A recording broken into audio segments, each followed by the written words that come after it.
તો મોટાબેન મારું કહેવાનું એમ છે કે હવે અમે તુલસીનું કયું રૂપ જોઈશું, જે જૂનું હતું ઈ કે કોઈ નવા આપણે અંદાજમાં? ગુજરાતીમાં જ વાત કરશું તો બધાને કેમ ખબર પડશે કઈ વાત થઈ?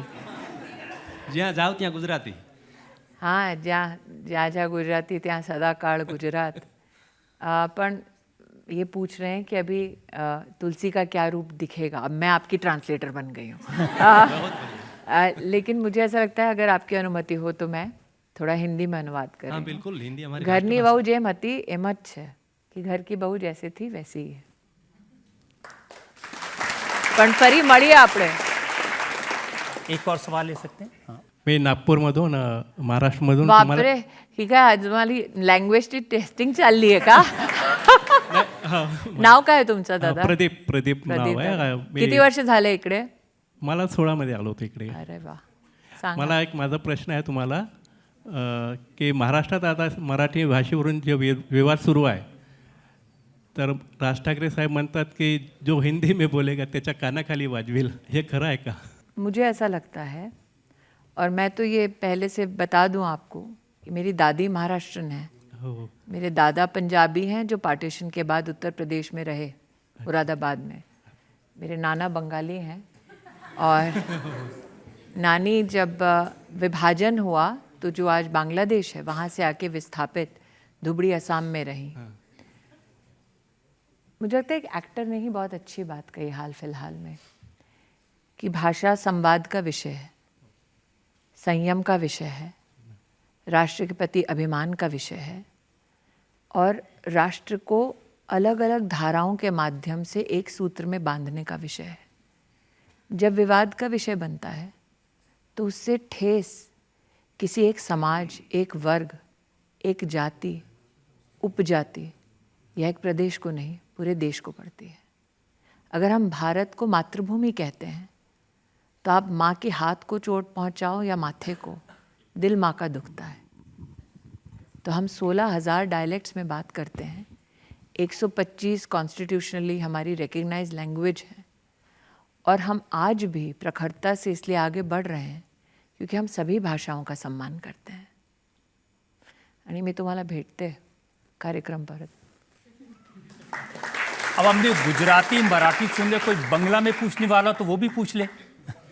आप मेरा टेस्ट ले रहे हैं आज, लैंग्वेज टेस्ट है। अब जब लैंग्वेज टेस्टिंग चली रही है तो আপনি কি বাঙালি? হ্যাঁ বাঙালি। এ মা, কোথা থেকে? নামটা কি আপনার? আমার নাম সানন্দা ব্যানার্জি। কোথা থেকে আপনি? কলকাতায়, এখন নয়ডাতে থাকি। আচ্ছা, তো আমার বাংলাদেশ দাদু থাকতেন সল্ট লেকে। আচ্ছা, আমি অ্যাকচুয়ালি অরিজিনালি শান্তিনিকেতন থেকে। আরে বাবা, বাপের বাড়ি শ্বশুর বাড়ি দুটোই। আমার দাদু ছিলেন সল্ট লেক থেকে, মানে দাদুর ভাই এরা সবাই ওখানে এখনো মামা থাকেন, আর পরিবারের 1-2 লোক দমদমে থাকে। अच्छा, मैं अब हिंदी में भी बता दीजिए हमें। तो ये बता रही हैं कि ये कलकत्ता से हैं, अब नोएडा रहती हैं, लेकिन इनके जो पिताजी का परिवार है वो शांति निकेतन से हैं। तो मैंने इनको परिचय दिया कि मेरे नाना साहब वो रहते थे सॉल्ट लेक में, लेकिन परिवार के कुछ लोग दमदम में भी हैं। आपने आज मुझे ट्रांसलेटर बनाया, उसके लिए आभार।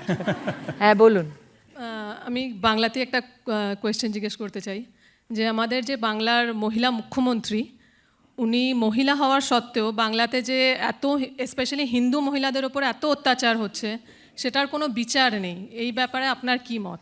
इन्होंने पूछा है कि इनकी जो मुख्यमंत्री हैं बंगाल की, वो महिला होने के बावजूद भी महिलाओं की प्रताड़ना को कैसे सहन करती हैं और विशेषतः हिंदू महिलाओं के साथ जिस प्रकार का दुर्व्यवहार होता है उसको रोकती क्यों नहीं हैं।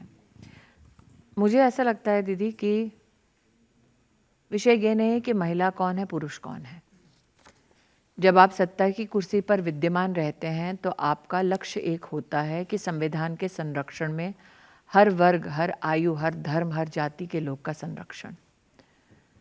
प्रधानमंत्री खुद कहते हैं, माँ माटी मानुष की जिस बंगाल में बात होती है, जिस बंगाल की कल्चरल विचारधारा में दुर्गा पूजा एक नेसेसिटी है, एक वे ऑफ लाइफ है।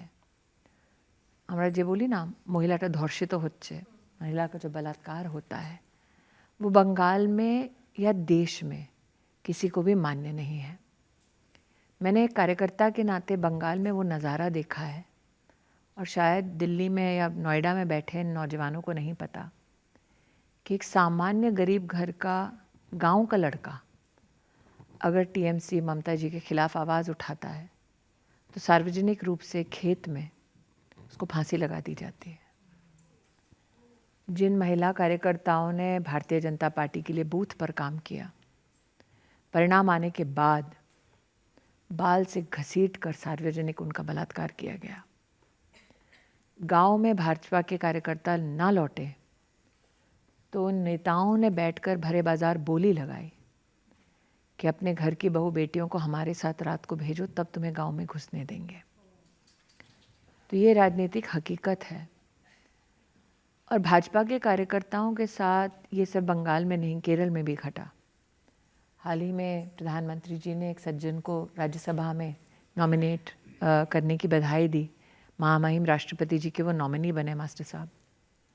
वो चूंकि संघ के स्वयंसेवक थे कि दोनों पैर काट दिए गए। केरल में हमारे कई कार्यकर्ताओं की ऐसी भी हत्या हुई कि कोई स्कूटर चलाता है कमाने के लिए 2 रुपये, उसका यहाँ से हाथ काट दिया गया। कमाएगा नहीं तो आवाज़ कैसे उठाएगा। मैंने 25 साल ऐसे कार्यकर्ताओं के साथ काम किया है। रजत जी ने अटल बिहारी वाजपेयी जी को प्रधानमंत्री के रूप में देखा, नरेंद्र भाई को प्रधानमंत्री के रूप में देखा। हमने वो कालखंड देखा जब हमारे पास सत्ता नहीं थी, एक दूसरे के अलावा हमारे पास और कोई नहीं था। और बीजेपी में रजत जी, वो जो रिश्ते मेरे जुड़े हैं वो मैं कभी ताक पर नहीं रखूँगी। मैं सुना है कि झारखंड की एक कार्यकर्ता थी, उनको आप घर पे ले आई थी अपने। आशा, वो विद्यार्थी परिषद में रही और 26 साल की बच्ची। तो उसको किसी ने कहा, मैं तब शूटिंग कर रही थी विक्टर बैनर्जी के साथ बांग्ला एक फिल्म के लिए, तो उसको कहा गया, मैं महिला मोर्चा की राष्ट्रीय अध्यक्ष थी 2011 में, कि आशा स्मृति ईरानी से मिलो। अब वो क्योंकि पॉलिटिकल एक्टिव स्टूडेंट एक्टिविस्ट थी, तो उसने कहा अरे हम एक्टर से नहीं मिलेंगे। और आशा का ब्याह हुआ था नया नया, तो उनके पतिदेव ने कहा नहीं चलो स्मृति ईरानी से मिलते हैं। तो कलकत्ता आई थी मुझसे मिलने और मैंने कहा आशा तुम्हें बीजेपी ज्वाइन करके काम करना चाहिए, झारखंड से आदिवासी परिवार से है। तो बहला फुसला के मैंने उसको कहीं ना कहीं राज़ी किया। वो मेरे साथ मेरी टीम में राष्ट्रीय मंत्री बनी। तो उसकी शादी की पहली सालगिरह पे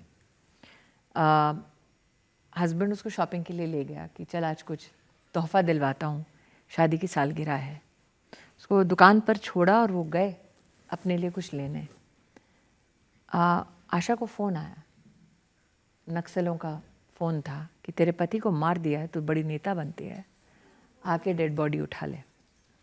आप इमेजिन करिए, एक 26 साल की लड़की, उसको फ़ोन आए कि तूने नक्सलवाद के खिलाफ झारखंड की गलियों में आवाज़ उठाई, गांव में आवाज़ उठाई, गुमला दुमका ऐसी जगह में वो काम करती, क्या तेरे पति को मार दिया है, बॉडी उठा।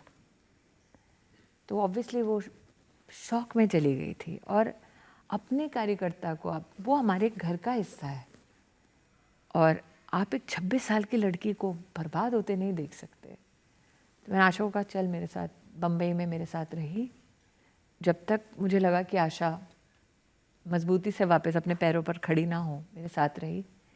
मैंने उससे बोला मैं क्या बनना है जीवन में? उसने कहा नेता बनना है, ताकि मेरे साथ जो हुआ किसी और के साथ ना हो।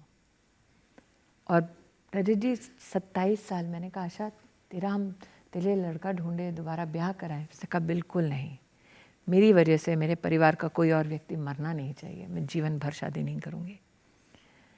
उसने चुनाव लड़ा, रांची की 2 बार मेयर बनी, भाजपा की राष्ट्रीय मंत्री बनी, अब कमीशन में मेंबर है। तो मैं बताना चाहती हूँ कि राजनीति में आपको बहुत सारे नेता दिखते होंगे, लेकिन अगर आप पढ़ते हैं उतारे थोड़ी, तो कईयों का जीवन ऐसे संघर्षों से भरा है।